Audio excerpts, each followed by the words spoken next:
Hey everyone. Tonight, we're stepping into the surprisingly trippy world of ancient Egyptian recreational chemistry. The civilization that gave us pyramids, mummies, and, apparently, festivals that could rival your college roommate's worst life choices. Before we settle in, take a second to like the video and subscribe, but only if you actually enjoy what I do here. And let me know in the comments where you're watching from and what time it is for you. I love seeing how far these stories travel around the world. Now, dim the lights, maybe switch on a fan for that soft background hum, and let's ease into tonight's journey together. We'll start with ancient Egypt's most famous botanical party trick, the blue lotus flower. You've probably seen it in tomb paintings, elegant petals, often held to the nose by pharaohs or casually waved around at banquets like an ancient version of a toast. But this flower wasn't just decorative. The Egyptians believed it had sacred qualities, and mild psychoactive ones. Yes, the blue lotus could make you feel just a little floaty. The process was simple. Dried petals were soaked in wine for hours, sometimes days. The infused drink was then consumed at festivals, ceremonies, or, presumably, whenever you needed to tune out the sound of 200 people chanting hymns at maximum volume. The result was a gentle, dreamy euphoria.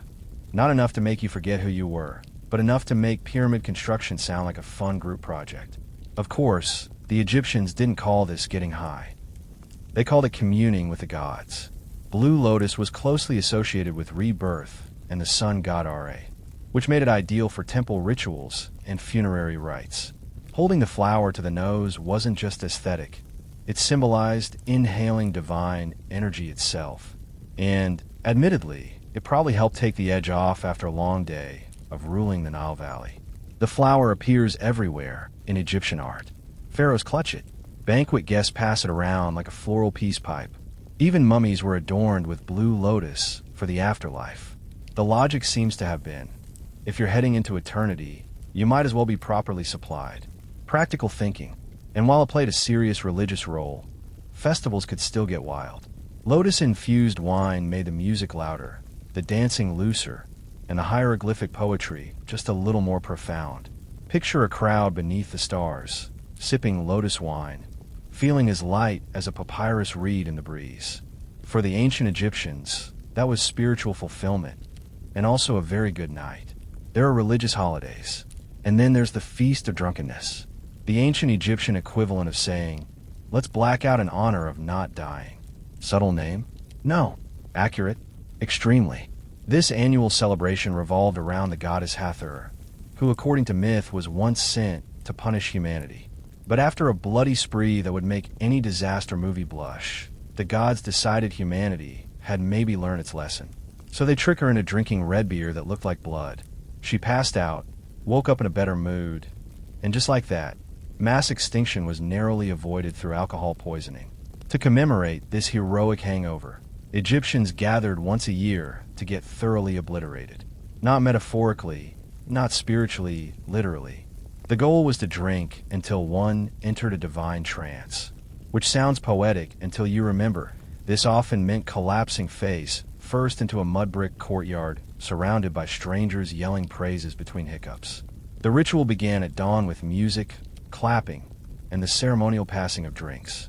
Priests encouraged revelers to drink as much as your heart desires, which in this context was less of a blessing and more of a dare. Participants banged tambourines, danced in the streets, and reportedly saw the goddess, although whether that was Hathor or just the side of a clay jug is unclear. But this wasn't just chaos for chaos's sake. Well, mostly not. The idea was to honor the balance between destruction and joy, reminding everyone that even wrathful deities could be pacified with a strong enough brew. Think of it as theology meets keg stand. And importantly, this was sanctioned behavior. There were no awkward conversations the next day about what happened in the sacred grove. Getting drunk was part of the job description. If anything, not passing out was suspicious. Why aren't you spiritually elevated? Kumhotep, do you hate the gods? Modern scholars have described the Feast of Drunkenness as a ritual of renewal. Participants purged their fears, inhibitions, and likely their stomach contents, all in one divinely authorized party. The next day, headaches, regret, possibly a new scar shaped like a newbie's, but also spiritual cleansing. Forget everything you know about beer. Ancient Egyptian beer wasn't golden, bubbly, or anything remotely resembling a beverage you'd order at a bar. It was thick, porridge-like, and alarmingly opaque, served with the kind of consistency that would confuse both your bartender and your dentist. Beer for the Egyptians was not just a social drink. It was practically a food group made from partially baked loaves of emma bread that were soaked in water, mashed, and fermented into a chunky slurry. It resembled a soupy oatmeal more than a refreshing ale. The technical term might be liquid bread, but let's not pretend this wasn't a bowl of carbs in denial. This beer was consumed by everyone: peasants, priests, children, scribes, and anyone else trying to survive in a world where desert heat, crocodiles, and public works projects were daily concerns. It was calorically dense, slightly intoxicating, and cheaper than anything else that didn't require chasing it down with a spear. And here's the twist. Beer wasn't just for sustenance. It was often intentionally altered with herbs, spices, and other curious additives, especially during festivals or religious ceremonies. Want to commune with the gods? Add some mundura. Want to forget the priest's speech about cosmic order? Toss in a little fermented date juice and hope for the best. Of course, hygiene was a concern, but beer had an answer for that too. Water could kill you, but beer had been boiled, fermented, and spiced. It was safer than the Nile, and often more reliable than your coworkers. In terms of strength, Egyptian beer ranged from mildly numbing to I forgot how sandals work. While the alcohol content wasn't high by modern standards, the sheer quantity consumed made up for it. Workers on state projects like pyramid building were often paid in beer, a daily ration of several liters, which means that half of ancient Egyptian labor was fueled by liquid gluten and mild intoxication. Let's talk beer. Or rather, let's talk about a viscous beige bread adjacent fluid that the ancient Egyptians cheerfully called beer and that modern brewers would call a war crime. Egyptian beer was less refreshing beverage and more fermented soup with ambition, made by soaking half-baked loaves of emma bread in water, then mashing the whole affair into a lumpy stew and letting it ferment in open vats. The final product was cloudy, chunky, and distressingly chewable. Imagine oatmeal if oatmeal had opinions and a mild buzz. But despite its texture, which archaeologists generously describe as rustic, this was the drink of the people. Everyone drank it: pharaohs, priests, peasants, toddlers. Because when water might kill you, and milk was suspicious at best, beer was the least deadly option with a pleasant side effect. It was calorie-dense, mildly intoxicating, and often served in communal jugs. Because nothing says spiritual unity like 5 adults slurping from a pot of soggy bread water. At temples and festivals, the beer might be enhanced with herbs, dates, honey, or mystery ingredients that were either sacred or just experimental. Historians are still unsure if the addition of mundura was intentional or if someone was just tired of reality. This was also the go-to payment method for laborers. Pyramid workers didn't clock out with coins. They received daily beer rations, sometimes several liters per day. This means the guys hauling limestone blocks all morning were doing it buzzed and breaded. And somehow the pyramids still got built. Let that sink in the next time you miss a deadline with a cappuccino in hand. Tastes probably awful.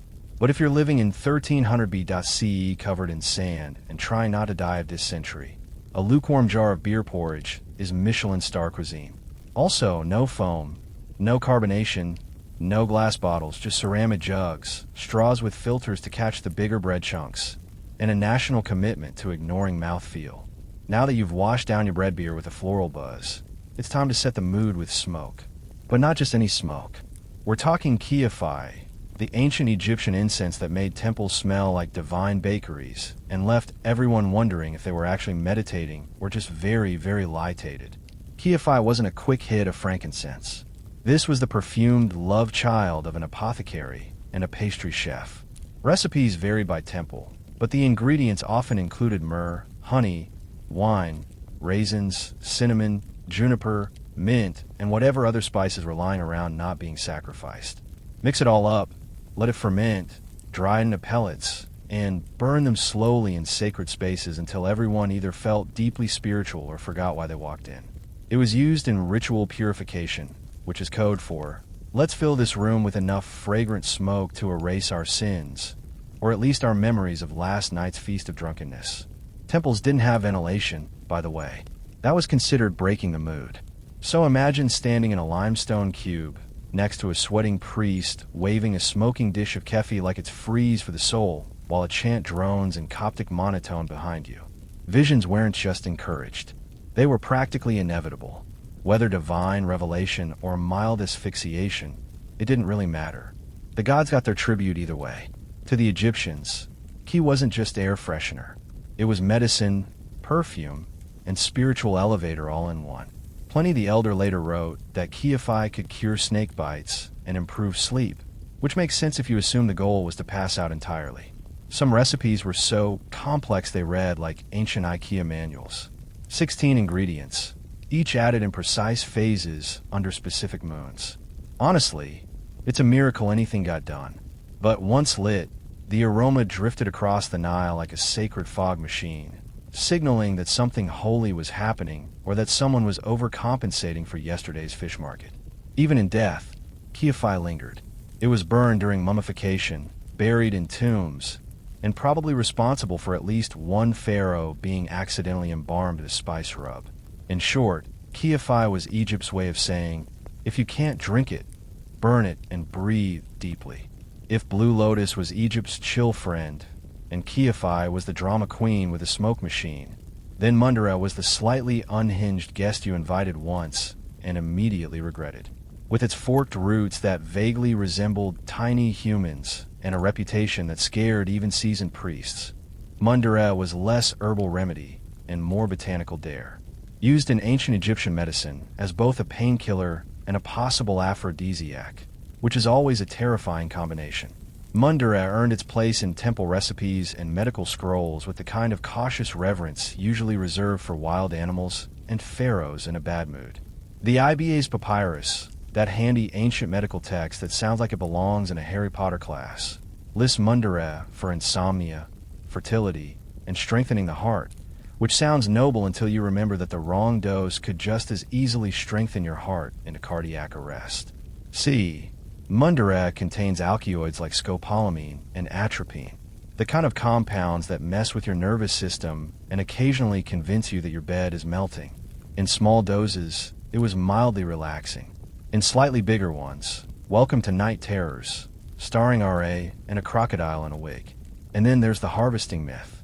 According to later folklore, likely inherited from these early associations, pulling a mandrake root out of the ground caused it to scream loudly, lethally. So naturally, the solution was to tie it to a dog, cover your ears, and let the poor creature yank it free while you hope your neighbors didn't ask too many questions. While there's no solid evidence the Egyptians were tying plants to dogs and waiting for shrieks, the idea that the plant had spiritual and slightly terrifying power fits right in. Mundara may have been used in rituals, fertility rites, or just slipped in a beer for those who preferred their hallucinations with a rooty aftertaste. In any case, it wasn't the everyday herb. Mundara was for priests, magicians, and those who didn't mind taking medical advice from a man covered in gold leaf. Used carefully, it could induce sleep, reduce pain, and maybe inspire a sensual poem or two. Used recklessly, you'd wake up 4 days later convinced you were a scarab beetle. Somewhere in the vast scrolls of Egyptian medical wisdom, wedged between cures for crocodile bites and the proper placement of amulets on inflamed body parts, lies a quiet little mention of Shemet. That's right, cannabis.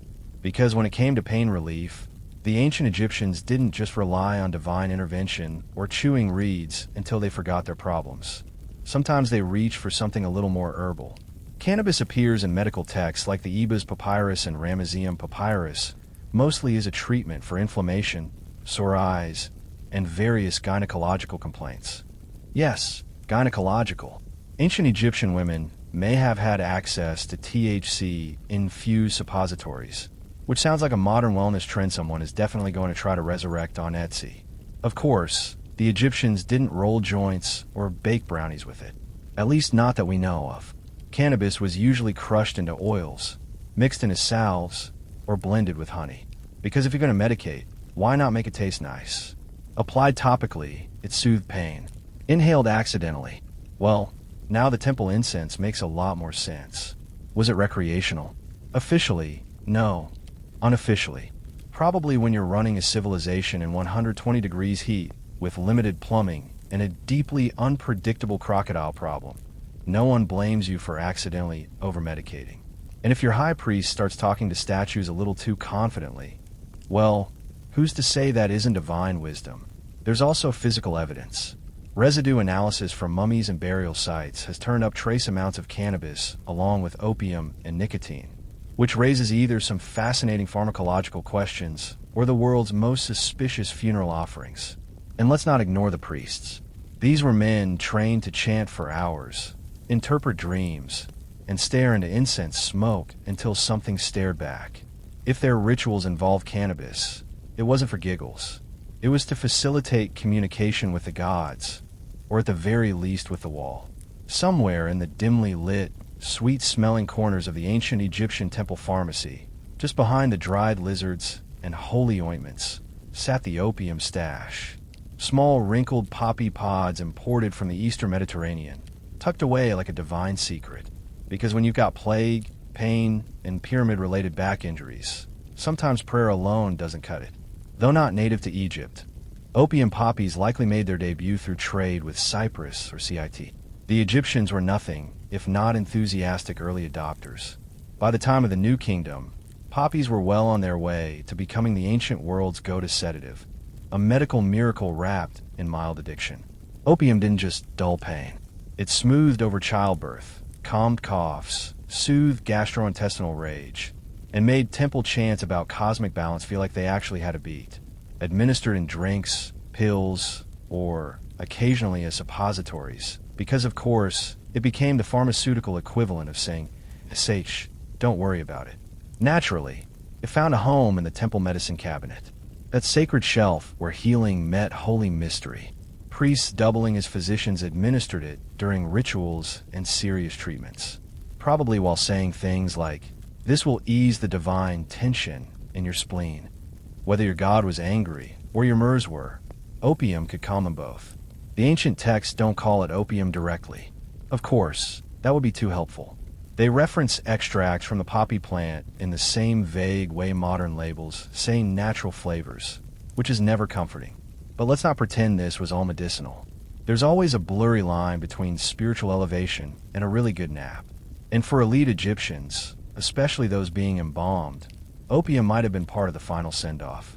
What better way to face the underworld than totally blissed out and blissfully unaware of the scarab beetle crawling across your nose? Like many of Egypt's sacred substances, opium was part cure, part comfort, and part controlled chaos. Used wisely, it soothed agony. Used poorly, it turned temple assistants into spaced-out background dancers. Still, in a world of tooth drills, snakes, and sandstorms, a little somnolent magic went a long way. Wine in ancient Egypt was a sign of sophistication. A drink of the gods, a toast to Osiris.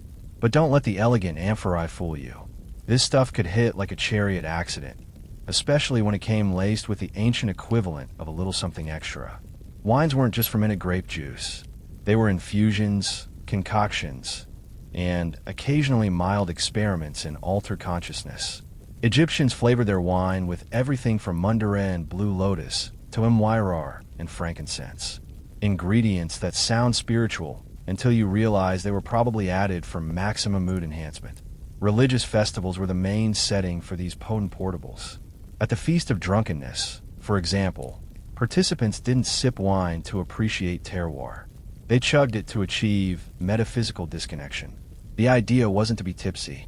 It was to teeter between dimensions, possibly while dancing with a priest in a leopard skin. These spiked brews were often described in medical texts as remedies, which is how you know things are getting creative.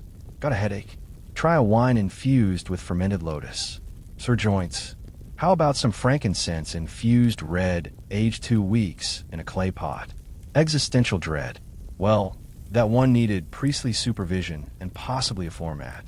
And it wasn't just mortals enjoying this liquid therapy. The gods themselves were believed to appreciate a good spiked offering. Vats of wine were ritually poured out in temples, left as offerings in tombs, and used in ceremonies to help the divine descend into statues, or at least wobble in their general direction. Let's be clear, this wasn't your average table wine. Depending on the additives, these sacred brews could calm nerves, ease pain, or launch a midsummer banquet into full psychedelic mystery cult territory. And because everything was part of a ritual, no one could really question the dosage. If the room spun, it was spiritual. If you passed out in the lotus garden, that was divine communion. For the ancient Egyptians, wine wasn't just a beverage. It was a vehicle, one that could take you to enlightenment, to sleep, or into the arms of a very confused crocodile god. For a civilization obsessed with order, ritual, and geometry, the ancient Egyptians had a surprisingly open mind about trance states. In fact, they encouraged them, just not during accounting. These altered mental states were seen as direct channels to the divine, or at least as some deeply theatrical inner monologue. Possession, divine, not demonic, was often treated as a religious promotion, not a medical emergency. If a temple dancer started convulsing mid-rhyme, she wasn't rushed out by worried acolytes. She was applauded. Hathor had arrived, apparently, and had strong opinions about tambourine tempo. These trances were often achieved through a time-honored combo of repetitive drumming, rhythmic chanting, smoke inhalation, sleep deprivation, and wine with mysterious floaties in it. The result, sudden bouts of prophecy, dramatic gasping, and the occasional unplanned floor nap. Priests and priestesses alike were trained to host gods like Airbnb guests, welcoming them into their bodies during rituals. This included changes in voice, posture, and a sudden urge to announce cryptic things while staring into a fire. In many temples, it was just another Wednesday. To outsiders, it may have looked like a mass fainting spell. But within the temple, this was how messages from the gods were delivered. Sometimes the gods advised, sometimes they scolded, sometimes they demanded more cake offerings, which says a lot about ancient theology and ancient appetites. The trance wasn't always voluntary, either. There are accounts of the afflicted being taken by deities, often accompanied by shouting, shaking, and suspicious amounts of incense. Whether these were actual divine messages, or simply what happens when you inhale 4 hours of kefi smoke next to a flaming brazier, is still debated. Of course, once the trance ended, the possessed party returned to normal, often looking slightly disoriented and very sweaty. The ritual concluded with applause, a sip of sacred wine, and possibly a nap behind a pillar, while someone else mopped up the sanctified drool. To modern eyes, divine possession might look like performance art meets heat stroke, but to ancient Egyptians, it was the pinnacle of religious experience. The moment when the divine broke through the sandstone barrier of reality to drop a few cryptic life tips. You'd think death would be enough to stop someone from getting invited to a party. Not in ancient Egypt. The line between the living and the dead was more of a soft suggestion, like don't swim after eating, or maybe don't chisel hieroglyphs drunk. Egyptians didn't just respect the dead. They actively included them in social plans. This wasn't metaphorical. Families visited tombs during festivals like the beautiful Feast of the Valley, lugging baskets of food, jugs of beer, and the general vibe of a tailgate party, if the tailgate was parked in a necropolis. They'd sit outside the tomb, eat, drink, and commune with the deceased, which usually meant talking to the wall and hoping grandma appreciated the pickled fish. Many tombs had false doors, carved portals through which the dead could receive offerings. Whether this meant spiritually or just enjoying the smell from the other side is unclear. Either way, ancient Egyptians believed the dead could still enjoy food, drink, music, and a decent bit of gossip. So, naturally, they threw them parties. Music was played, incense was burned, libations were poured. Sometimes the living got drunk enough to cry, confess secrets, or accidentally sit on sacred offerings. It was like a family reunion, only with fewer arguments and slightly more embalming fluid. These gatherings weren't just acts of remembrance. They were also mutually beneficial transactions. The living fed the dead. The dead, in theory, blessed the living in return. Good crops, protection, fewer nightmares involving hippos. Everyone won. Sometimes people even slept overnight in tombs, hoping for dream visions from their departed loved ones or the occasional unsolicited advice from a former accountant turned ghost. Stop lending money to your brother, the dream might say. And also the amulets go on the left. To modern sensibilities, this sounds macabre. To the Egyptians, it was completely logical. The afterlife wasn't a goodbye. It was just a new address. And if Great Uncle Horm wanted to attend the party via divine osmosis through a stone wall, who were they to say no? For all the incense, holy trances, and sanctioned aborti, ancient Egyptian revelry came with a price, and it usually arrived sometime around sunrise with a pounding headache and the vague memory of yelling at a statue. Yes, even in a world where blue lotus was medicine and beer was breakfast, the morning after hit just as hard. Archaeological texts are suspiciously quiet on the subject of hangovers, which is probably because no one was in the mood to write hieroglyphs when their head felt like it had been smited by Ra himself. But the evidence is there. Medical papyri describe pains of the head and recommend treatments involving herbs, honey, and sometimes just lying very still while pretending to commune with the gods. In more advanced cases, a ritual cleansing was recommended, which usually involved a priest, a bucket of cold Nile water, and possibly a stern lecture on moderation that no one remembered hearing. The real trick, of course, was plausible deniability. If you danced shirtless in the temple or passed out in a tomb alcove, you didn't say, "I overdid it." You said, "I was overcome by the divine." It wasn't a blackout. It was a mystical encounter with Hathor's laughter. Much more respectable. And for the truly unlucky, there was always purging, not metaphorically, literally. The Egyptians were fond of aiks, lovely concoctions designed to evacuate your sins from both ends.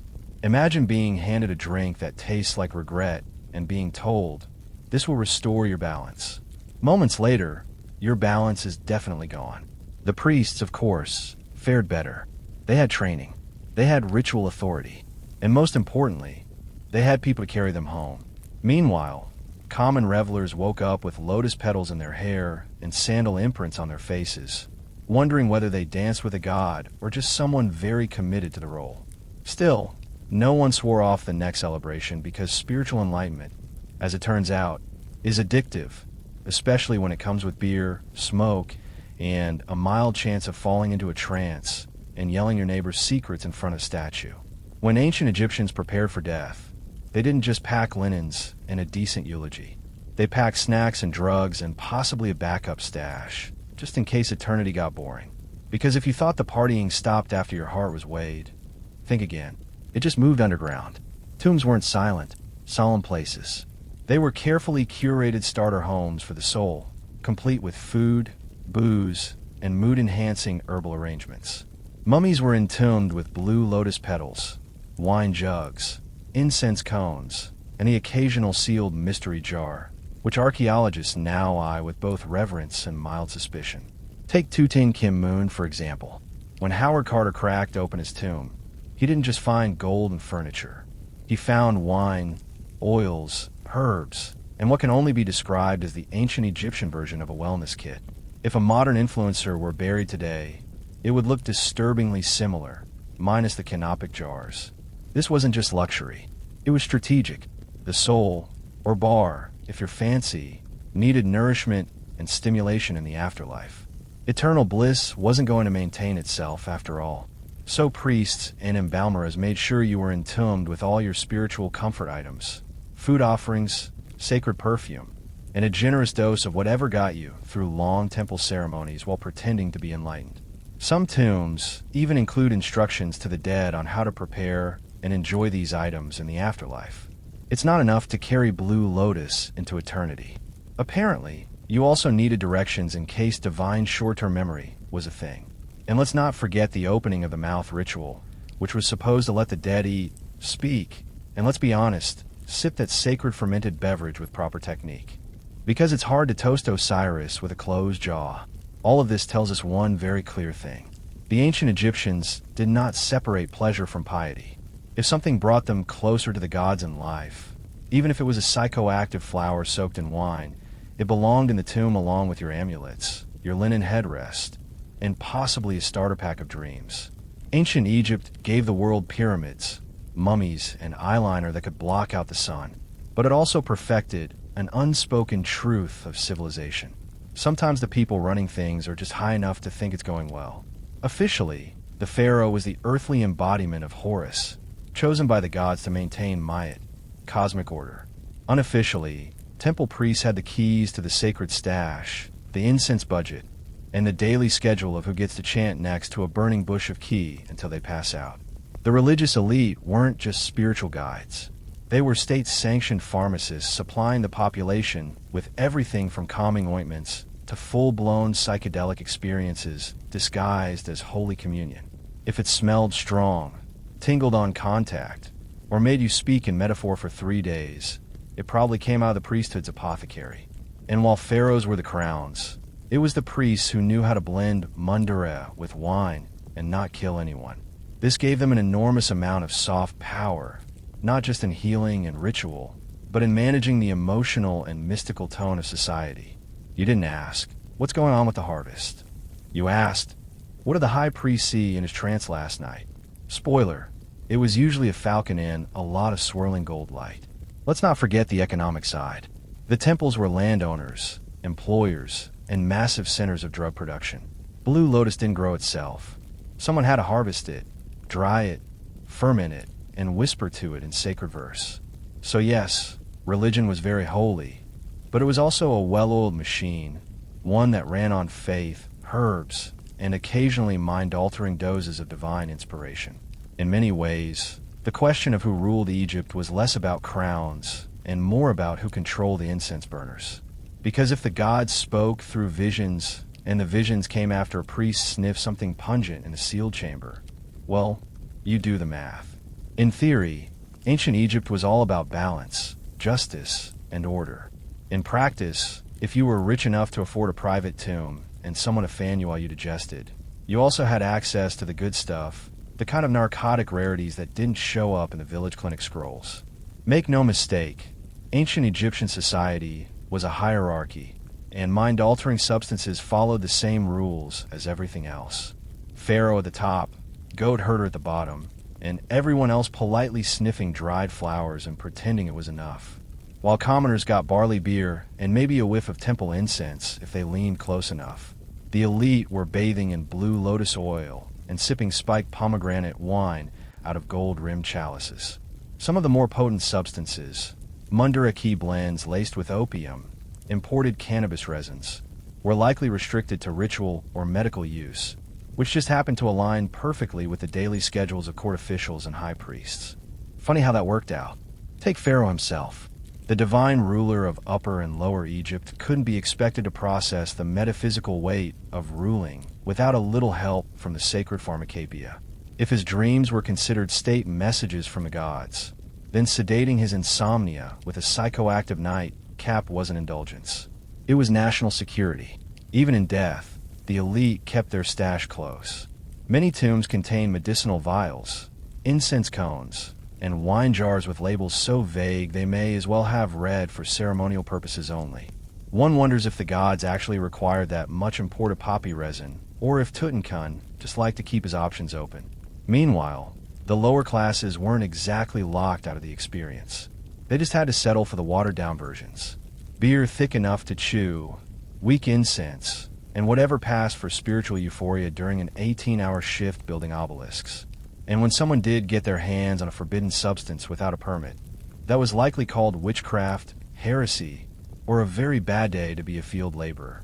After 14 chapters of sacred snorting, divine day drinking, and hallucinogenic healthcare, one might be tempted to ask, what does all this really say about ancient Egypt? Well, for starters, it tells us they were brilliant at blending science, spirituality, and recreational chemistry into a single belief system. Pain relief and prophecy came from the same flower. Medicine and mysticism walked hand in hand, usually to the beat of a siren and the smell of something smoldering that definitely wasn't FDA approved. It also reveals just how much the ancients respected the power of altered states, not as escapism, but as a legitimate way to access insight, healing, and the occasional god with an animal head and a flair for drama. Their rituals weren't just pageantry. They were controlled chemical theater with incense, chanting, and psychotropic tea for the caste, and the strict gatekeeping of sacred substances. That's just the ancient version of putting wellness behind a paywall. The elite had their blue lotus spars and imported opium. Everyone else got lukewarm beer and an eye infection. Divine enlightenment was available, but only if you could afford the luxury tomb package with optional afterlife minier. But perhaps the most revealing takeaway is this. Humans have always wanted to feel more, see more, and know more, especially if it involves lying down in a temple and not doing chores. The ancient Egyptians weren't that different from modern humans meditating with essential oils or arguing about micro-doing podcasts. They just wore more eyeliner and took their hallucinations more seriously. So what does this mean for us? Well, maybe that our ancestors weren't primitive drug enthusiasts or eccentric spiritualists. Maybe they were just doing their best to navigate a confusing, beautiful, often painful world with the tools, rituals, and fragrant smoke they had. And if that journey to inner peace happened to involve wine, wild flowers, and a trance where you bark like Anubis, so be it. Florence, late 1400s. The air was thick with incense, sweat, and the perfume of crushed roses. The city was bursting with art, intellect, and political intrigue, but also a very specific kind of madness. The obsession with beauty, and not just any beauty, Renaissance beauty, the kind that meant looking like a porcelain statue, even if it killed you. Enter Sarasa, a luxurious silky white face, paint made from, you guessed it, lead. Yes, actual lead. Women across Florence, Venice, and beyond smeared this shimmering poison across their cheeks, foreheads, and décolletage to achieve that ultra-pale, ethereal look. Because in a world where tan skin meant laboring under the sun like a peasant, looking like a walking cadaver was the ultimate flex. But this wasn't just a light dusting of powder. No, Sarasa was layered on like Venetian stucco. Some women went so far as to sleep in it, refusing to wash their faces, allowing the toxic compound to literally soak into their skin. The result, a radiant, ghostly glow right up until the sores appeared.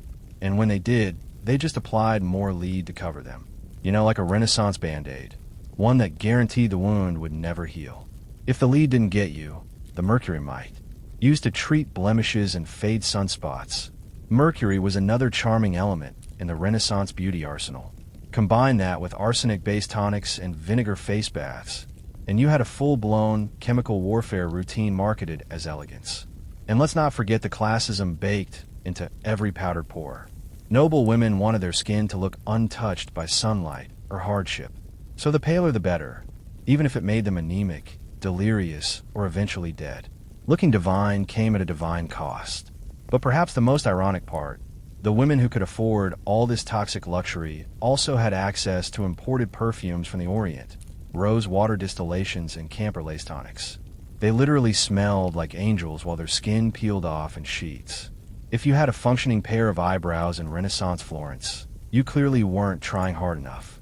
In a never-ending quest to resemble a bottle painting or a particularly fashionable egg, Renaissance women plucked their hairlines and eyebrows into oblivion. A high rounded forehead was considered the epitome of beauty. The higher your forehead, the more noble and intelligent you appeared. So women willingly yanked out rows of hair from their brows and along their hairline with tweezers, rough cloth, or even seashells. This wasn't a one-time affair.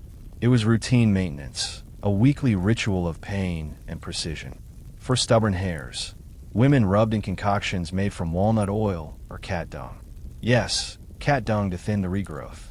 Some even scorched stray hairs off with candle flames, because nothing says grace and refinement like lighting your face on fire. Eyebrows thin, arched, and barely visible, if at all. A truly sophisticated woman had no visible brows. Instead, a soft shadow or trace was painted in later, often with burnt cork or powdered charcoal, which sounds elegant until you realize it's smeared terribly in the Florentine heat. Imagine your eyebrows slowly dripping down your cheeks during Mass. Divine. Meanwhile, body hair was seen as animalistic and unclean. Women removed it with a paste made from vinegar, quicklime, and arsenic, another charming blend. The mixture burned, but hey, it left the skin smooth until it didn't. And the scalp. Hair was gathered up into tight, rigid styles, often braided and padded with false hair made from wool, horsehair, or someone else's actual hair. Sometimes hair pieces were soaked in lye and bleach to match the fashionable golden hue of the season. If it didn't match, no worries. Just wear a cap over it and pretend it did. Renaissance problem solving at its finest. The irony, All this hair removal and sculpting was done without mirrors. That's right, mirrors were rare and expensive. Most women styled themselves by feel with help from servants. So, you made better have steady hands and zero passive aggression. One wrong move, and your widow's peak becomes amongst Tuncha. Renaissance beauty was less about natural charm and more about strategic subtraction. Remove the brows, remove the hairline, remove common sense, all in the name of elegance. Once the face had been thoroughly powdered, plucked, and poisoned, it was time to move on to the body. Specifically, squeezing it into shapes the human ribcage had no business aspiring to. Enter the Renaissance corset, equal parts fashion statement and orthopedic trauma. Renaissance corsets weren't quite the wasp-waisted death traps of later centuries, but they still meant business. Known as stays or bodies, these early versions were designed to flatten the torso, not cinch it. The goal was to create a smooth, rigid canvas that emphasized the bust and elongated the silhouette. Because what's sexier than looking like a very elegant plank? The stiffening materials, whalebone. If you were rich, reeds or pasteboard if you weren't. All of it sewn into linen and laced tightly across the back. Getting into one required assistance, determination, and a surprising tolerance for losing peripheral vision. A fully dressed, noble woman was essentially an armored artichoke, layered, spiked, and strangely delicate. And corsets weren't just about looks. They were moral statements. A straight, upright posture indicated inner virtue. Slouching, on the other hand, suggested moral laxity and possibly demonic possession. So if you were a well-bred lady, you stood straight, walked stiffly, and breathed in short, shallow gasps. Bonus points if you fainted gracefully in public. That just meant you were doing it right. Underneath linen chemises helped absorb sweat because news flash, Florence in summer was not a place for heavy fabrics and no airflow. But elegance came first. Comfort came never. And yet, despite the discomfort, corsets had one major benefit. They held everything in place. Unlike modern bras that pretend to offer support while staging a quiet rebellion by noon, Renaissance stays offered the kind of structural reinforcement usually reserved for bridges. You could run, dance, or survive a fainting spell without anything shifting an inch. Of course, not everyone could afford such architectural fashion. Working-class women went without stays, favoring looser bodices and more breathable materials. But among the elite, corsets were essential. You weren't fully dressed without one, just tragically undone. The worst part, you had to eat while wearing one. Which brings us to the next Renaissance fashion paradox. Feasting like royalty while trying not to split a seam or collapse from restricted airflow. In Renaissance Italy, beauty wasn't just skin deep. It extended all the way to the dinner table, where fashion and food had an uneasy relationship. On the one hand, noble women were expected to attend lavish banquets and engage in the social theater of feasting. On the other hand, they had to do it while squeezed into a corset so tight their internal organs were basically roommates. Meals were grand affairs. Tables groaned under the weight of roasted peacock, marzipan sculptures, and gilded fruit. But for upper-class women, actually eating was a delicate performance. You could nibble, you could sip, but you absolutely could not unhinge your jaw and go to town on a goose leg. That would have been barbaric and potentially dangerous given the bond in your bodice. Instead, you were expected to take dainty bites, keep your back straight, and smile through the growing pressure in your ribs. Sometimes the act of sitting upright for hours and pretending to enjoy cold eel pie was enough to trigger a fainting spell, which frankly only added to the aesthetic. Pale, breathless, and collapsing into the arms of a handsome courtier tick. Of course, this polite self, starvation had limits. Many noble women were secretly ravenous by the time they reached their private chambers where they could finally remove the corset and devour a hidden stash of sweetmeats or leftover cheese. Yes, even Renaissance beauty queens had midnight snacks. They just couldn't admit it, and there were rules even for those. Certain foods were believed to affect the complexion. Cucumbers were discouraged. They made the skin watery. Wine was encouraged. It flushed the cheeks with color. Some ladies even drank vinegar tonics to stay trim, because nothing says high fashion like ruining your gut lining. There was also the matter of digestion. In a corset, your stomach had nowhere to go. Women had to pace their eating carefully or risk indigestion, bloating, or God forbid a very unladylike burp. The horror. So while men got to recline, drink heavily, and argue about Dante, women mastered the art of elegant restraint, eating just enough to seem sociable, but never enough to ruin the line of their gown. Once the face was painted, the hair plucked, the corset tightened, and the food politely nibbled, it was time to smell expensive. In Renaissance Florence, your scent wasn't just a finishing touch. It was a social weapon. A noble woman's fragrance was as carefully curated as her lineage, and failing to smell like imported luxury was basically a scandal. The Renaissance knows its standards. Common folk might reek of garlic, goat, and existential dread. But the elite, they wafted through salons and basilicas, trailing clouds of rose water, musk, ambergris, and exotic spices. If you walked past a duchess and didn't feel mildly intoxicated by her scent, she wasn't trying hard enough. Perfume was big business. Italy, especially Venice, was the European hub for distillation, but the most coveted ingredients came from farther afield. Frankincense from Arabia, myrrh from Ethiopia, cinnamon from Ceylon, and ambergris, a waxy, oddly pleasant-smelling substance from the intestines of sperm whales. It was outrageously expensive and wildly fashionable. Basically, the Renaissance equivalent of dabbing yourself with designer whale bath. These perfumes weren't just for pulse points.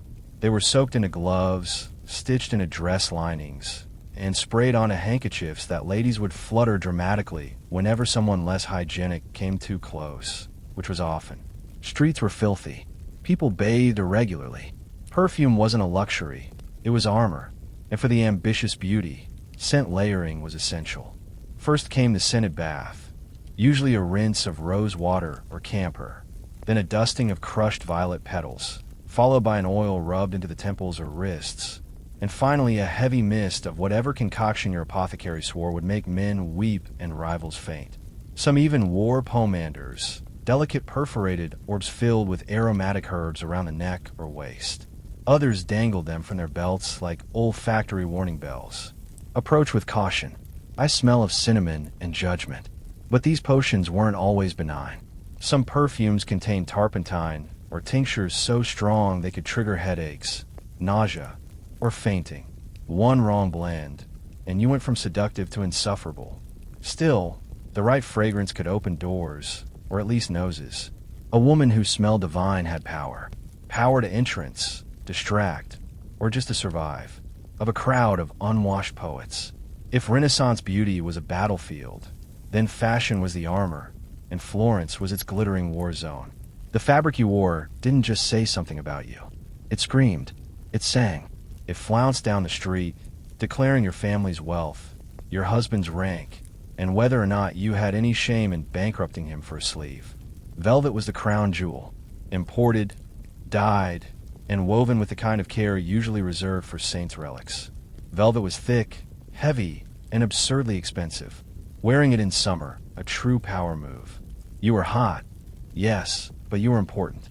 Then came brocade, not content with mere color. Brocade brought patterns into the picture. Lions, vines, even entire religious scenes woven in gold thread. And we're not talking about subtle accents. These were gowns that could double as altarpieces. The more intricate the design, the more time and money it took, which meant the more smugly you could nod at other women's inferior sleeves. Sleeves, by the way, were detachable, a practical feature turned competitive sport.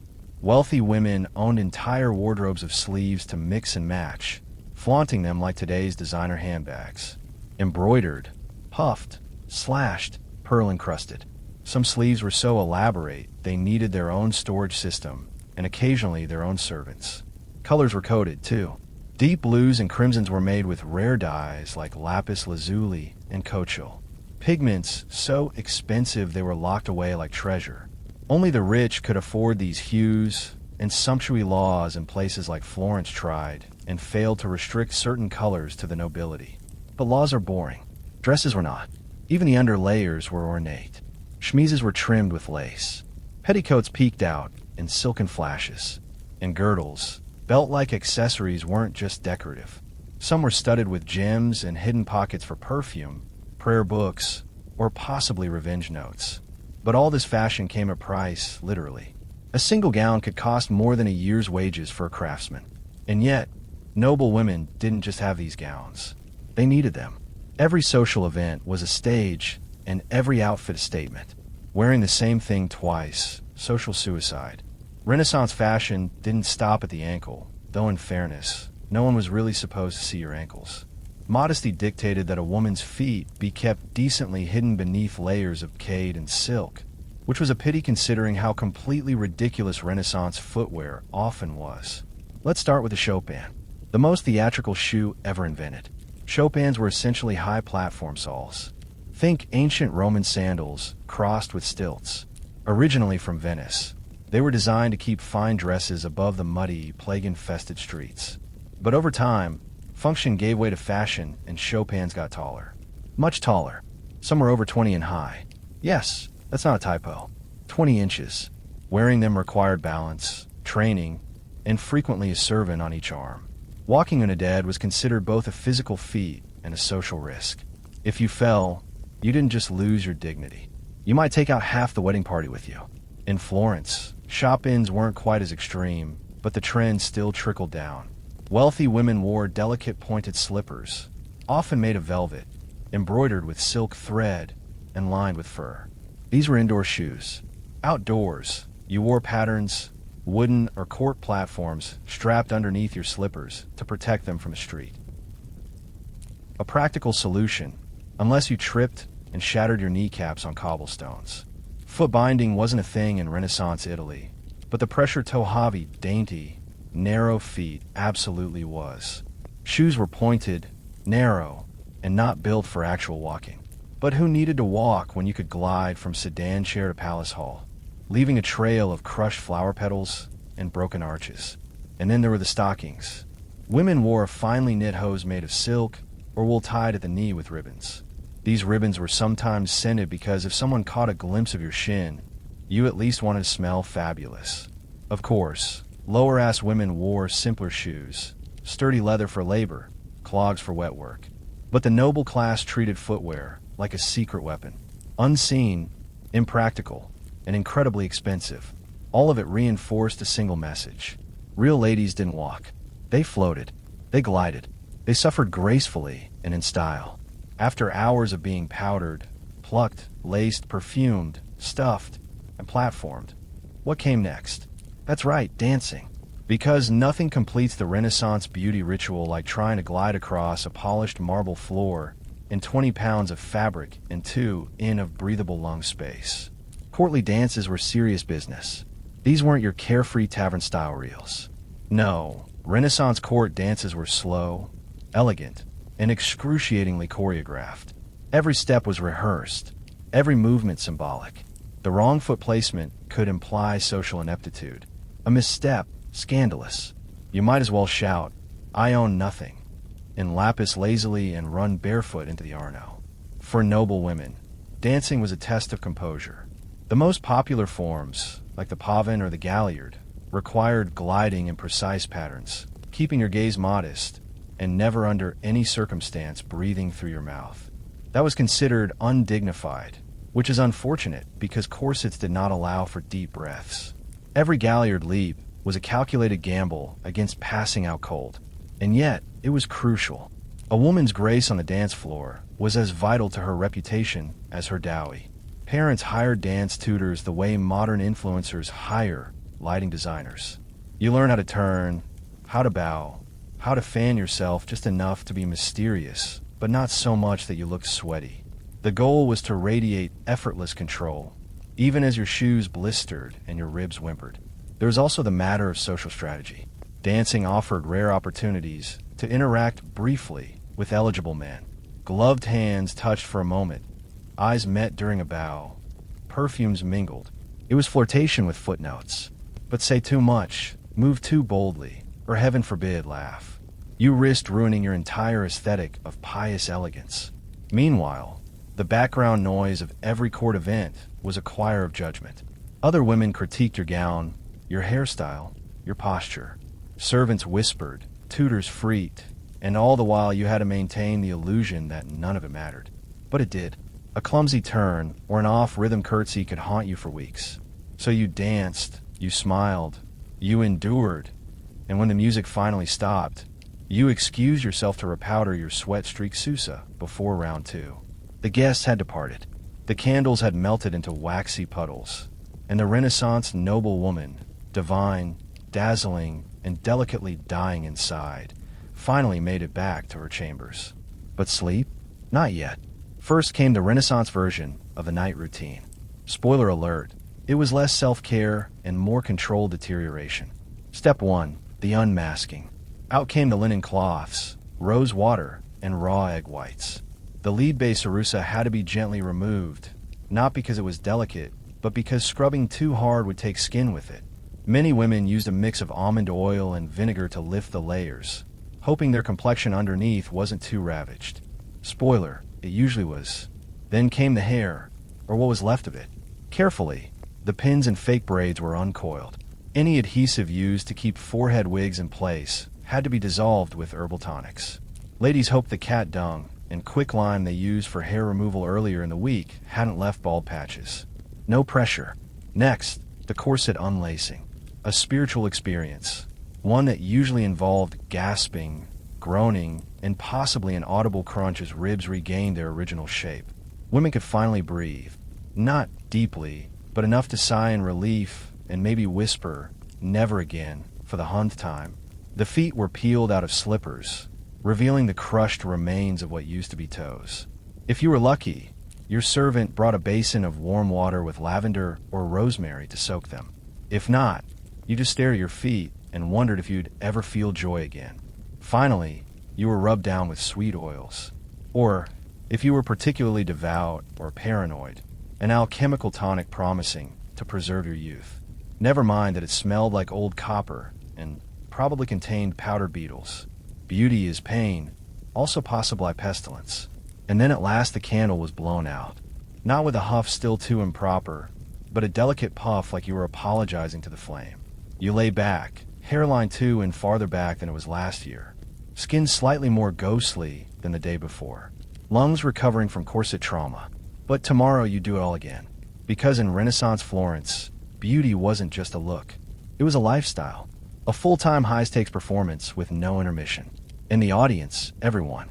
Before I became linked to crime syndicates and back-alley parlor, tattoos in Japan carried a far more complex and layered identity, one deeply rooted in honor, mythology, and labor.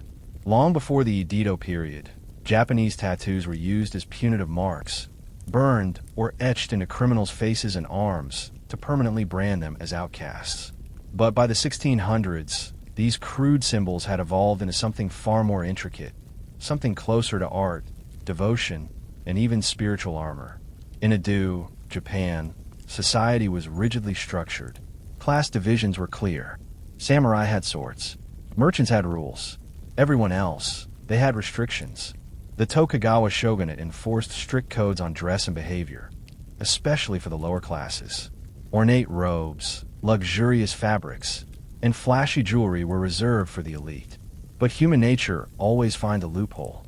For the common man, especially laborers, firemen, and gamblers, tattoos became a way to reclaim beauty, status, and identity. If you couldn't wear Kate on the outside, why not wear it on your skin? And so full-body tattoos flourished underground, hidden beneath plain work clothes, but revealed in bathhouse, festivals, and moments of intimacy. These weren't random designs. They were stories. Sleeves of swirling dragons, bodysuits of phoenixes, koish, cherry blossoms, Buddhist deities, and folkloric heroes. Each tattoo carried meaning. A koi swimming upstream symbolized perseverance. A dragon on the back meant power. These motifs weren't chosen on a whim. They were earned, sometimes one painful inch at a time. And the process was brutal. There were no machines, no antiseptic creams. Artists called horoshi used wooden handles and steel needles to hand-poke ink beneath the skin. The ink was often mixed with charcoal or natural pigments hammered in using rhythmic strikes. Sessions lasted hours. Full bodysuits could take years. But the result, a living mural that turned skin into storytelling. Yet, despite their cultural richness, tattoos remain illegal for much of the Edo period. Authorities viewed them as signs of disorder, deviance, or wastefulness. And so the art of Irezumi thrived in the shadows, respected by some, feared by others, and completely invisible to the ruling elite. In Edo period Japan, where wooden buildings were packed like kindling and open flames lit every lantern, fires were constant and devastating. The samurai might have ruled the land, but when your neighborhood caught fire, it was the firemen, hikesher, who saved your life. These weren't firemen, as we imagine today. They didn't use hoses or wear flame-retardant suits. Instead, they carried hooks, axes, and raw courage. Their job wasn't to extinguish fires. It was to tear down nearby structures and create fire breaks before the flames could spread. This meant climbing onto burning rooftops and dismantling homes by hand, often while embers rained from the sky. Naturally, these men developed a culture of bravado, toughness, and brotherhood. And central to that culture was tattooing. Full-body tattoos, irisai hormono, became a badge of honor among the haikusher. Not only were they stunning displays of strength and endurance, they were deeply symbolic. Dragons for power, tigers for courage, gods and demons for spiritual protection. When a fireman stripped off his uniform to reveal a full suit of swirling ink, it wasn't vanity. It was armor. And the pain, it was part of the point. Sitting for hundreds of hours while needles punctured the skin was a rite of passage. If you could endure that, you could face down an inferno. The tattoos weren't just decoration. They were proof of fearlessness, commitment, and pain endured for the good of the group. Some crews even shared themes with all members sporting similar motifs to reflect unity. You'd see entire teams marked with identical dragons across their backs, or coordinated waves and blossoms swirling down their arms. This wasn't gang behavior.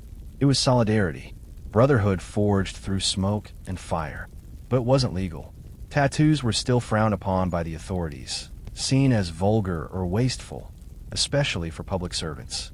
So, the hikesher wore their ink beneath their clothes, only revealed in private bathhouse or celebratory festivals, where their role as local heroes gave them a pass, at least temporarily.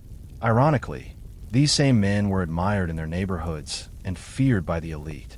Their tattoos were marks of danger to some, of devotion to others. Beyond the fire brigades and labor crews, another group embraced the painful elegance of Irezumi, the gamblers, rogues, and thrill-seekers of Edo's underground. These were the drifters of the ukiyo, the floating world, a term that described both the pleasure quarters and the transient nature of existence itself. And in that fleeting world, tattoos were a language of risk, identity, and rebellion. Many of these men were bakudo, professional gamblers who roamed the country with dice, cards, and an uncanny ability to separate samurai from their stipends. While the bakudo had no formal organization at first, they lived by their own codes of loyalty, honor, and toughness. In a society that relegated them to the fringes, tattoos became a way to reclaim dignity, to turn a marginal life into one of meaning. One needle prick at a time. Their tattoos were bold, provocative, and unapologetically visible in the right settings. Peonies, fierce warriors, gods of fortune, and snakes slithered across their torsos. These weren't the quiet, contemplative inkings of monks or the civic pride of firemen. These were power statements, visual declarations that said, "I don't follow your rules. I live by my own." Many designs referenced famous characters from Japanese folklore and kabuki theater. Heroes like Sakata Kintoki, Minamoto Naoshitsun, or even mythical rebels who challenged authority. The more outrageous the figure, the more admired the tattoo. It wasn't just skin-deep symbolism. It was branding in a society where no one handed you a name unless you fought for it. And yet, despite their outsider status, these men were crucial to the underground economy. They lent money, maintained order in red light districts, and developed early proto-yakuza structures. Their tattoos became both a badge and a warning, loyalty within, danger without. Tattooing shops flourished in this world, not always marked with signs, but known through whispers and connections. The horoshi became revered figures. Their work whispered about in bathhouse and behind sake counters. To be inked by a famous master was an honor. To endure the hours of stabbing pain, a show of grit. For gamblers and rogues, Irizumi was more than art. It was an identity carved in pain, proudly worn in a world that had no place for them. Though tattooing in Edo, Japan is often portrayed as a masculine tradition of laborers, firefighters, and gamblers, women also left their mark, sometimes quite literally, on this hidden world of ink. While rarely documented in official records, female tattoos existed quietly, tenderly, and rebelliously beneath the layers of silk and propriety. In many cases, these tattoos were intimate, romantic, personal. Unlike the large mythological bodysuits of their male counterparts, women's tattoos were often smaller, discreet, and emotionally charged. Lovers would tattoo each other's names on hidden parts of their bodies inside the upper arm, on the inner thigh, near the collarbone. A gesture known as Iriyumi Choban, love tattoos. A popular phrase inked on a woman's skin was Ini no Izukisu, meaning I entrust you with my life. It was more than a vow. It was a declaration of emotional surrender written in pain. Men sometimes carried similar inscriptions, showing mutual commitment beyond what any formal wedding could offer. This kind of tattooing was especially common among lovers in the ukiyo, the floating world of pleasure districts where courtesans and geisha reigned. Among high-ranking courtesans, tattoos were sometimes a tool of seduction. A small teasing mark, visible only when a robe slipped just right, became part of the mystique. It gave the illusion of intimacy, as if a client was seeing something forbidden. In reality, the tattoo may have been shared with dozens of clients, each believing it was a private secret. In other cases, tattoos signified heartbreak or betrayal. A courtesan might burn or slash a name tattooed on her body after a lover abandoned her, turning passion into scarred testimony. Some even covered these names with new ink, dragons swallowing letters, waves washing away memories. But for women outside the pleasure quarters, tattoos could also be acts of quiet rebellion. Peasant women, fisher women, or wives of tattooed men sometimes followed suit, inspired by the artistry or solidarity. Though they risked judgment, these women wore their ink privately under their robes as silent declarations of autonomy. While Edo society officially condemned such markings, especially on women, these tattoos carved out a hidden narrative, one of love, agency, and pain-born, a story the official histories never bothered to write down. Behind every breathtaking bodysuit, every swirling dragon and tragic hero etched in flesh, there stood the unsung artisans of Edo Japan, the horishi, or tattoo masters. They worked quietly in tucked-away corners of the city, anonymous rooms above tea houses, back rooms off barber hops, or candle-lit apartments that smelled of incense and ink. There were no flashing signs, no customer reviews, just reputation passed by word of mouth and ink skin. Becoming a horishi was no casual decision. It took years of training, usually through apprenticeship under a master. The tools were basic, wooden handles with clusters of steel needles at the tip, dipped into a thick black ink called sumi, made from soot and animal glue. The technique painstakingly slow and deeply painful. The needles were jabbed rhythmically into the skin by hand, often with a bamboo mallet. This process, called tabori, required steady hands, infinite patience, and the mental endurance of a monk. But horishi weren't just craftsmen. They were storytellers, historians, psychologists. A good tattoo master had to understand not only how to tattoo, but what to tattoo. Every design carried meaning. A cherry blossom fading into waves, the transience of life, a tiger climbing a mountain, bravery in the face of impossible odds. The client might bring a request, but the horishi would decide the placement, the balance, the soul of the piece. Clients would return over and over, sometimes for years, to complete their full suit. A bodyscape that stretched from shoulder to thigh, across the back, down the arms, and often stopping just above the wrist and neckline. This wasn't random. Tattoos had to remain hidden beneath daily clothing to avoid trouble with the authorities. Some horishi signed their work, not visibly, but secretly within the folds of a dragon's tail or hidden in the petals of a lotus. These subtle signatures became a badge of pride, recognizable only to those in the know. Despite the intimacy of the work, horishi lived with one foot outside of society. Their clientele were often firemen, gamblers, courtesans, people outside the elite. So the artist too lived on the edge, revered by the underground, invisible to the powerful. Irizumi wasn't just something you wore. It was something you survived. Every line, every shade, every drop of color came at a price, measured in hours of motionless endurance and days of aching flesh. In Edito, Japan, the pain of tattooing wasn't a drawback. It was the entire point. Tsubori, the traditional hand-poked method used by Horishi, was brutal by design. The artist would dip the cluster of needles in Asumi ink, then tap them rhythmically into the skin using a wooden stick or mallet. The process was slow, incredibly slow. A single outline could take hours. A full-body tattoo might require years of regular sessions, each lasting half a day or more. There were no numbing creams, no mercy, only the sound of steady tapping and the raw sting of every puncture. But the pain was more than physical. It was symbolic. It separated the dilotants from the devoted. It was a test of will, patience, and mental control. Clients didn't just receive tattoos. They earned them. And the endurance it took to sit through these sessions became a badge of honor, often discussed with quiet pride in bathhouse and taverns. Firefighters believed that the agony strengthened their courage. Gamblers viewed it as a test of luck and loyalty.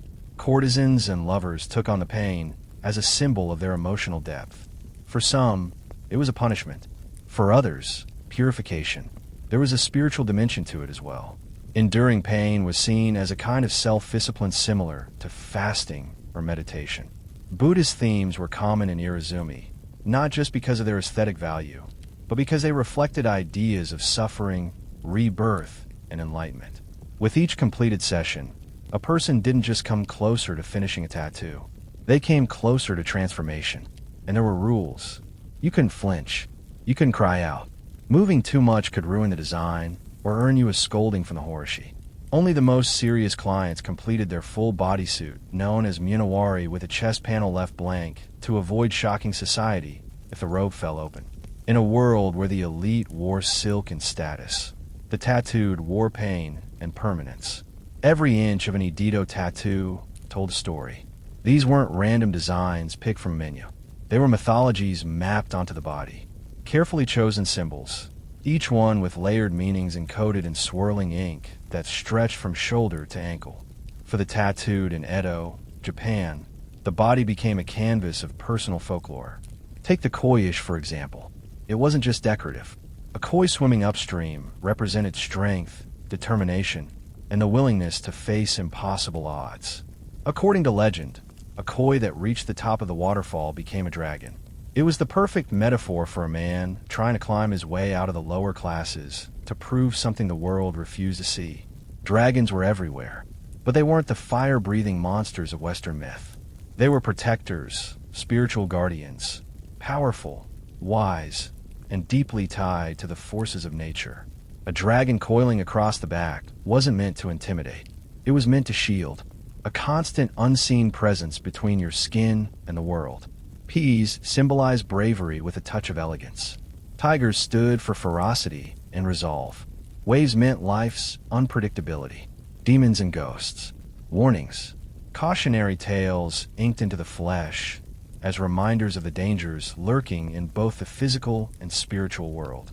Many tattoos depicted full scenes from Chinese and Japanese folklore, battles, betrayals, divine interventions. Popular subjects included the Suikoden, a Chinese epic about 108 outlaw heroes. These stories resonated with the tattooed class, rebels, protectors, misfits who didn't quite fit into the samurai ideal, but still lived by a code. Buddha's deities were common too, particularly the wrathful ones. Figures like Fudo MW, the immovable protector, with sword in one hand and rope in the other. He bound demons and cut through ignorance. Having him tattooed on your back was like carrying a spiritual bodyguard, one who didn't mind getting violent when necessary. But not all meanings were universal. A tattoo's placement, size, and direction all mattered. A tiger climbing upward might mean ambition. Downward could suggest a warning. Even the order of when each section was tattooed said something about your journey. These symbols were sacred, private, and powerful. And in a society where words could betray you, tattoos became the most honest form of expression. As the Edo period progressed, the vibrant underground culture of Iriomi, once a secret code of honor among laborers, firemen, and gamblers, began to collide heat-in with shifting social attitudes and rising paranoia from the ruling class. What was once admired and hidden bathhouse and tea houses slowly became associated with crime, deviance, and dishonor. The turning point came when the government began tightening its grip on public behavior. Tattooing, already unofficially frowned upon, started to take on a more dangerous reputation, especially as it became more visible among the Bakudo, or gamblers, and other criminal groups who would eventually give rise to the modern Yakuza. These men were often the only ones bold enough to wear full bodysuits openly, and as they became more organized, so did the stigma attached to their ink. Ironically, many of these same criminals have begun as outcasts from society, men who wore tattoos not to provoke fear, but to reclaim identity. But once crime syndicates began using tattoos to mark membership, territory, and loyalty, public perception shifted. The police didn't care whether your dragon symbolized courage or your koish meant perseverance. To them, tattoos now signaled one thing: criminality. The government responded with more bans. In the early 1800s, tattooing was officially outlawed, though enforcement varied depending on the region and who was doing the inspecting. Still, tattoo parlors went deeper underground. Horseshoes had to work in secret. Clients booked sessions through coded language, and artists began developing techniques to hide tattoos under layers of ink or blend them into larger designs to confuse officials. The stigma wasn't just legal, it was social. Anyone visibly tattooed could be refused entry in a public bathhouse, barred from temples, or denied marriage by respectable families.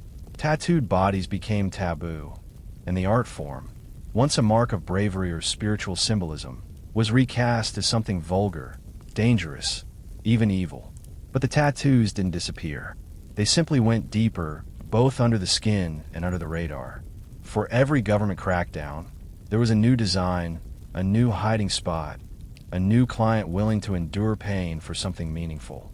Iris didn't die. It went into hiding like a coiled dragon waiting.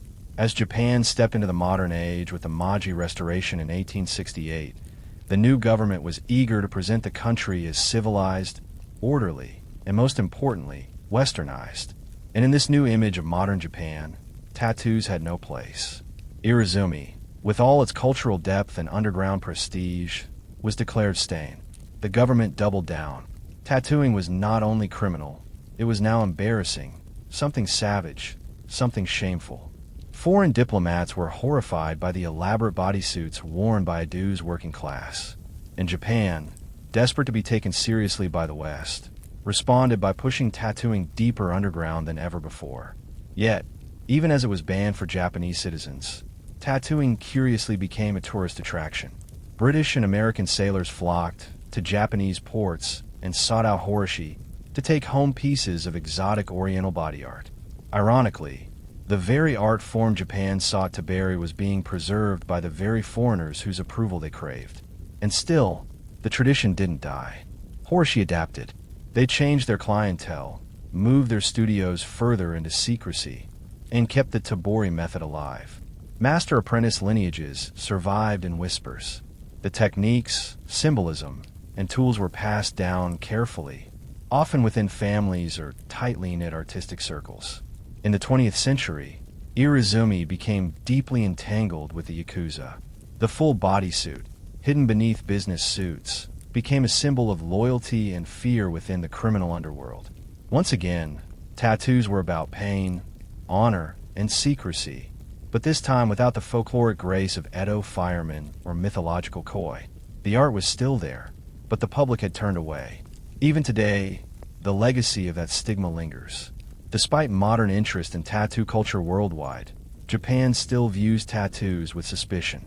Public baths, gyms, and even some beaches ban tattooed individuals. The fear of criminal association endures even when the ink is harmless. But times are shifting. Young Japanese artists are reclaiming irisai not as rebellion, but as heritage. Museums are preserving ancient designs.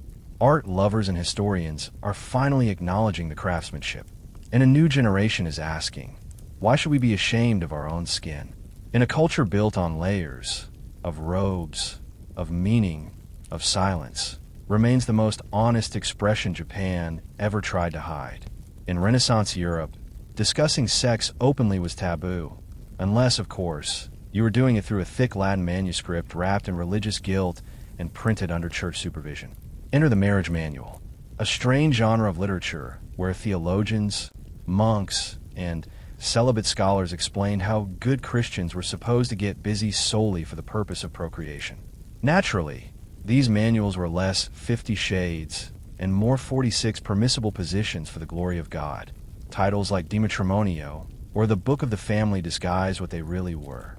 Deeply detailed guides on when, how, and why married couples could engage in sexual activity, complete with diagrams, calendars, and lists of forbidden days. Spoiler, there were a lot of forbidden days. Sex on Sundays, sinful. Feast days, absolutely not. During Lent, God forbid. In fact, there were roughly 180 days a year when marital intimacy was prohibited. Combine that with the fear of damnation and the local priests snooping around, and it's a wonder Renaissance Europe ever managed to reproduce. These guides also gave advice on the proper mindset during intercourse. Joy was suspicious, passion was risky, love was fine as long as it didn't make you too enthusiastic. Women were encouraged to be submissive and silent, and men were warned not to let their desire burn too brightly. Basically, the goal was spiritual union with just enough physical action to make a baby and nothing else. But despite the dry language, these books were wildly popular, especially among clergy. Some manuals even had sections explaining which sexual positions were natural versus unnatural. Missionary was divine. Anything else was basically flirting with excommunication. Of course, educated Renaissance readers knew how to read between the lines. These books were some of the only texts that acknowledged sex at all, so people devoured them, not necessarily for pious reasons. A marriage manual on your shelf was totally acceptable. What you highlighted in it was your business. Ironically, the strict moral codes these books promoted only made people more curious about what lay beyond them, which is why right next to the marriage guides, another kind of book began to circulate. Less holy, more illustrated.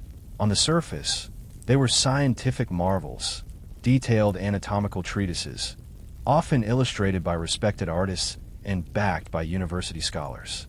But for anyone with half an imagination and a locked drawer, these books had a certain extracurricular appeal, especially when the female form was involved.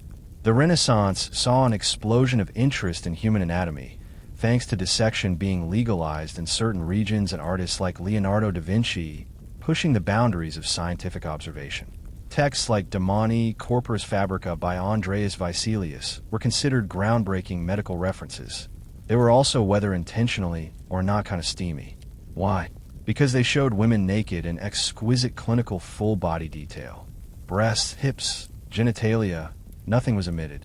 And while the official purpose was to educate, let's just say not every reader was there for the lymphatic system. These images were often presented with artistic flair. One particularly infamous edition of an anatomical book showed a nude woman gracefully reclining, as if in a Botticelli painting, except her chest cavity was flayed open like a diagram in a butcher's manual. It was both horrifying and oddly sensual. The body is art. The body is science. And for some, the body is entertainment. Since pornography was strictly banned by the church, these illustrations slipped through the moral net under the guise of medical necessity. A young man caught with a suggestive woodcut from a medical book could simply shrug and claim he was pursuing his studies. The fact that the page was dog-eared and mysteriously thumb-worn irrelevant. Some printers even leaned into the dual appeal. Certain editions were produced with extra attention to the female form, featuring idealized nudes that blended anatomy with eroticism, a sort of Renaissance loophole. If you wanted to look at naked people, all you had to do was pretend to care about the spleen. And these weren't back alley publications. They were printed by respected presses, collected in university libraries, and cited by physicians. But between the dry Latin and muscle diagrams, there was just enough softcore temptation to keep readers flipping pages with slightly more enthusiasm than necessary. Of course, not all forbidden books were pretending to be scientific. Some didn't even bother to hide it. By the mid-Renaissance, a new kind of book began appearing in private collections, ones that didn't bother with anatomical dissection or theological loopholes. These were full-blown love manuals, half etiquette guide, half soft seduction playbook. They were written for the well-bred nobleman or lady who wanted to flirt without falling directly into hell. Unlike the dry, rule-bound marriage manuals sanctioned by the church, love manuals reveled in ambiguity. They walked a thin line, offering tips on courtship, letter writing, and romantic speech, all under the pretense of cultivating refined behavior. But between the lines, they dripped with innuendo. These books taught the art of the glance, the science of sighing in someone's direction, the importance of hand placement during a slow court dance. They offered sample dialogues, thinly disguised pickup lines for situations like encountering a duchess in a garden or complimenting a lady's lute playing without offending her chaperone. One popular genre was the epistolary romance, collections of fictional love letters between imaginary nobles, usually with names like Count Lorenzo and Lady Fiorella. These were meant to model virtuous behavior, but many letters veered suspiciously close to fantasy. You could practically hear the bodices tightening and the gloves slowly coming off. Some of these manuals even included miniature poems and riddles, just enough to feel cultured, just vague enough to be interpreted as scandalous. The Renaissance reader loved double meanings, and love manuals delivered them in elegant rhyming couplets. And let's not forget the advice on grooming. One manual suggested men keep their fingernails clean and teeth white so that a woman, when kissed, feels neither scratched nor offended. Others reminded ladies to maintain fresh breath and avoid onions before a romantic conversation. Practical, but not exactly spiritual. While these books didn't depict physical intimacy, they hinted at it constantly. And that was the point. They were less about lust and more about tension, the kind that built slowly across candlelit ballrooms, behind fans, through veils. For young nobles trapped between arranged marriages and strict religious codes, these manuals were escape hatches, legal to own, dangerous to understand. While the church cracked down on sin and scholars argued about virtue, some Renaissance readers were stashing ancient Roman poetry under their pillows, and not the kind Cicero would have approved of. Ovid's Ars Amatoria, The Art of Love, was one of the most widely circulated forbidden texts of the Renaissance. Technically a Roman classic, it offered a step-by-step guide to seduction. From spotting a lover at the theater to how to feign jealousy, just enough to keep things spicy. It was witty, elegant, and totally immoral by church standards. Naturally, it was extremely popular. Educated men, and some very determined women, kept copies of OID hidden behind Bibles or bound in blank covers to pass unnoticed. Marginalia, in some surviving copies, includes notes like "try this at carnival" and "worked on Cecilia," because who said Latin had to be boring. Then there was The Golden Ass by Apulus, a novel that slipped under the radar thanks to its mythological storyline, but included vivid scenes of transformation, lust, and the occasional talking donkey. It was technically a spiritual allegory. It was also erotica with a toga on. Even more daring were translations of Greek and Arabic love poetry, many of which emphasized sensual pleasure as a path to enlightenment. Renaissance Italy had a taste for the exotic, and Arabic texts like those inspired by the perfume garden circulated in small elite circles. These weren't openly sold, but if you had the right connections and enough gold, a copy might find its way to your study. Booksellers knew how to play the game. Officially, their shops were stocked with theology and grammar. Unofficially, a wink and a discreet coin could earn you access to a locked cabinet labeled medical curiosities or private readings. The church called it sinful. The merchants called it good business. Some nobles even commissioned illuminated manuscripts of these works decorated with gold leaf cherubs, and occasionally very detailed illustrations of things cherubs should not be watching. These books weren't just read. They were experienced, passed around at salons, whispered about at masquerades, banned by bishops, quoted by poets. And while everyone pretended they'd only read them for the Latin practice, the truth was obvious. For all the secret reading and scandalous giggling behind lace fans, the Renaissance wasn't a safe haven for literary freedom, especially not when the Inquisition was watching. And in Italy, it always was. By the mid-1500s, the Catholic Church had grown increasingly suspicious of books that could corrupt the soul, which in practice meant anything remotely entertaining. In 1559, Pope Paul IV issued the first official Index Liorum Prohibitorum, the Index of Forbidden Books. It was exactly what it sounded like, a hit list of texts deemed too dangerous, heretical, or, God forbid, titillating. The list included everything from Protestant theology to astrology manuals, but buried among them were treats on love, anatomy, and even poetry. OID banned. Picasso's Dicamine banned. Anything by Erasmus that even hinted at individual thought, double banned. The church wasn't just trying to save souls. It was sanitizing the entire intellectual bloodstream. Possessing a forbidden book didn't just mean a slap on the wrist. If you were a printer, merchant, or noble caught with one, you risked public penance, house searches, confiscation, and even imprisonment. More than one scholar found himself summoned to explain why he had a Latin copy of The Art of Love tucked between Aristotle and Aquinas. But the funny thing about banning books is that it usually makes them more desirable. Underground markets thrived. Printers in Venice, Lyon, and Basel published clean editions for public sale and uncut readers' editions for private clients. The difference might be a missing passage, a toned-down illustration, or a completely fake title page. One infamous copy of The Golden Ass was rebound as Sermons of St. Augustine. Talk about a plot twist. Noble families with private libraries developed entire systems for hiding forbidden texts. Secret compartments, false bindings, mirrored cabinets. It was part espionage, part erotica. A well-curated bookshelf said, "Yes, I fear God, but I also read rabble." Women were particularly clever about this, since they were less likely to be targeted as intellectual threats. They often acted as literary couriers, borrowing, copying, and circulating books under the pretense of devotional reading. One nun in Naples allegedly kept a copy of The Perfumed Garden behind her copy of Lives of the Saints. Censorship may have ruled publicly, but in private, Renaissance readers just turned the page more carefully. Behind convent walls, away from the judgmental eyes of society and the ever-looming index of forbidden books, Renaissance nuns had access to their own libraries, and some of them were anything but holy. While convents were often seen as bastions of chastity and devotion, the truth was more complicated. These were also places of literacy, intellectual curiosity, and yes, suppressed desire. Many young women entered religious life not by choice, but by family arrangement. Too expensive to marry off, send her to the nuns. Too outspoken, cloister her. The result, a generation of women who were highly educated, forcibly celibate, and bored out of their minds enter the convent library. On the surface, these collections were pious and respectable. Saints' lives, theological commentaries, devotional poetry. But dig deeper and you'd find marginalia scrolled in the corners.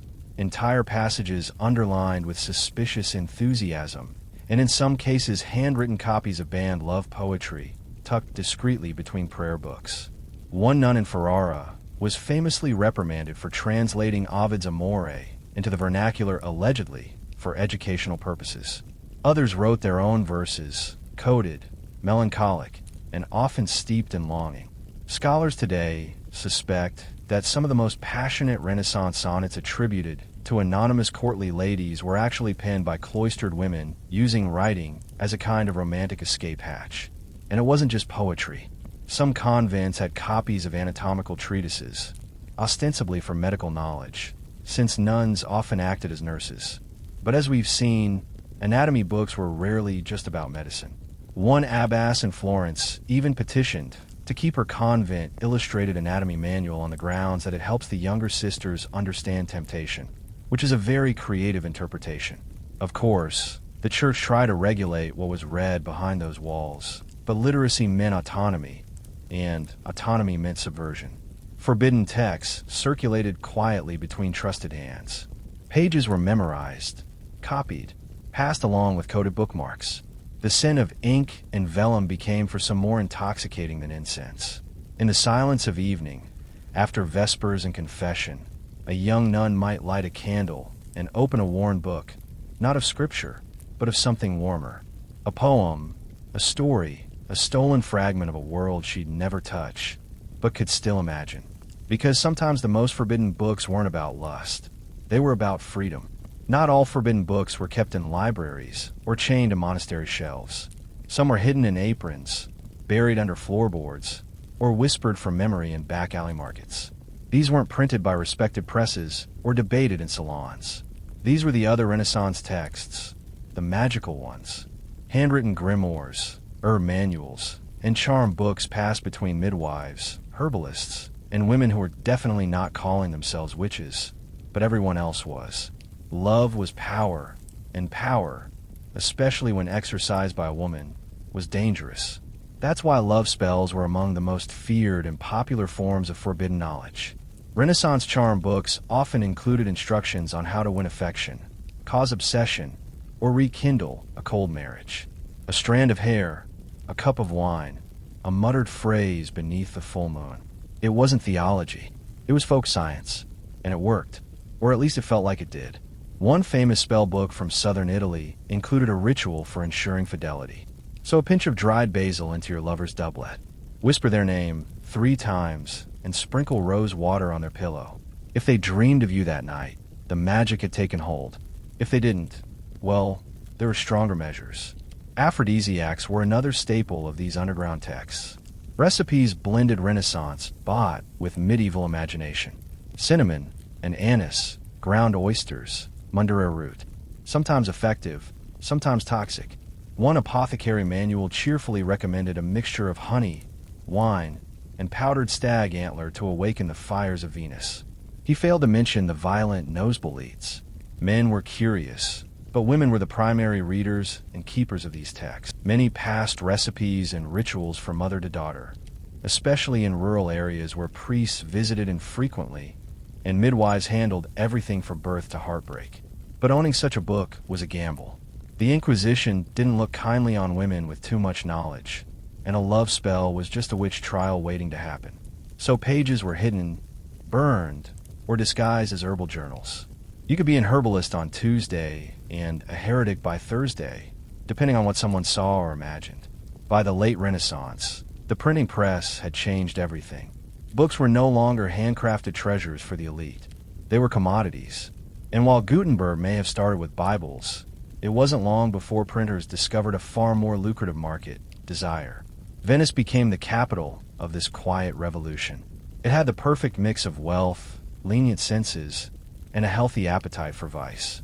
Hidden behind religious tracts and scholarly commentaries, small, privately circulated books began to appear. Books that weren't coy about their contents. They didn't pretend to be anatomy manuals. They didn't disguise poetry as devotion. These were explicit, illustrated, and ready to shock. One of the most infamous of these was Iety, translated as the Positions. Originally created by engraver Mar Antonio Raimondi with illustrations by Julio Romano, it depicted 16 scenes of explicit intimacy. Each engraving was paired with poetic verses by Petro Aretino, whose sharp wit and even sharper tongue earned him a reputation as the Renaissance's first pornographer. Needless to say, the church was not amused. High Modi was immediately banned, plates were seized, copies destroyed, Raimondi was arrested, but the damage, or depending on your perspective, the innovation was done. The idea that you could use the printing press for erotica had been unleashed, and it wasn't going back in the bottle. Underground presses sprang up across Europe, printing slim volumes of love poetry, scandalous tales, and sometimes outright smut. These weren't mass-produced. Copies were expensive, meant for wealthy patrons with a taste for the forbidden. Some were even commissioned privately with content tailored to the buyer's fantasy. Think of it as custom Renaissance fanfiction. Printers developed clever tricks to avoid detection. Fake title pages, false publishing locations printed in Constantinople, or Latin phrases that made the books look like harmless philosophy. In reality, they were often illustrated with woodcuts or copper engravings that made anatomy textbooks look tame. For the right price, you could have a book that thrilled, amused, or shocked without ever admitting you owned it. Many nobles kept theirs in cabinets with special keys. Some had bindings that, when shelved, looked like dictionaries or psalters. The printing press didn't just democratize knowledge, it made lust portable. And with every new title, Renaissance readers got one step closer to something revolutionary. Pleasure without permission. By the end of the Renaissance, the line between education, entertainment, and seduction had blurred beyond recognition. What began as anatomical curiosity or theological instruction had transformed into a secret bookshelf of longing, one that crossed gender, class, and even religious boundaries. And that's precisely what made it so dangerous. To the church, these books represented moral decay. To scholars, they were intellectual experiments. But to the people actually reading them, noble women, students, nuns, even merchants, they were something else entirely. Power. Not the kind won on a battlefield or in a courtroom, but the quieter, more subversive kind that starts in the margins of a book. In an age where women's bodies were controlled, their voices silenced, and their desires shamed, these books offered an alternative script, a place where love wasn't always arranged, where pleasure could be named, and where curiosity didn't have to be confessed in Latin. Whether it was a love spell hidden in a herb manual, a censored sonnet copied by hand, or a banned poem read by candlelight, each was a rebellion in disguise. And let's not forget the men. For all the public bravado and church-sponsored guilt, they were buying these books, too. Philosophers who debated virtue by day might go home and read The Golden Ass with a glass of wine. Priests who condemned lust from the pulpit sometimes kept a copy of Oid tucked beneath their cast six. Human nature, after all, has always been good at compartmentalizing. The forbidden bookshelf wasn't just a Renaissance quirk. It was a reflection of a world wrestling with change. The printing press had opened Pandora's box. Literacy was spreading. Ideas were getting harder to control. And once people realized that books could make them feel something deeply, privately, even sinfully, there was no going back. Most of these books didn't survive intact. They were burned, hidden, miscatalogued. But some did. They sit today in museum vaults and rare book rooms, fragile and foxed with age, still humming with the echoes of secrets whispered across centuries. Because the Renaissance wasn't just a rebirth of art and science. It was a rebirth of desire. And in between the sermons and sculptures, the forbidden books tell us everything the marble couldn't.